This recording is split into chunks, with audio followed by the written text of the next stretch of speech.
एक समय की बात है। एक गांव में एक भूतिया घर था। गांव वाले डर से उस घर के आसपास नहीं जाता था। गांव वालों का मानना था कि उस घर में एक जादूगर लड़की की आत्मा रहती है। एक दिन गांव के कुछ साहसी बच्चे उस भूतिया घर में जाने का और उस घर में घूमने का फैसला किया। बच्चे जब घर के सामने गए तो देखा सिर्फ खिड़की खुली हुई और बेसब्री उसी खिड़की से अनादर चले गए। बे अंधेरे में घर के अंदर घूम ही रहे थे कि अचानक से खिड़की बंद हो गई। यह देखकर सारे बच्चे डर गए।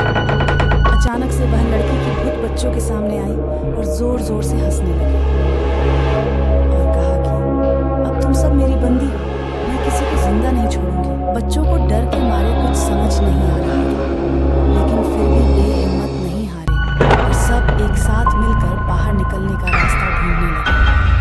ढूंढते ढूंढते एक बच्चे को एक पुरानी किताब मिला जो कि एक जादुई किताब था और उस किताब में एक जादुई मंत्र लिखा था जिसके उच्चारण करने से वह भूत घर से दूर भाग सकती थी।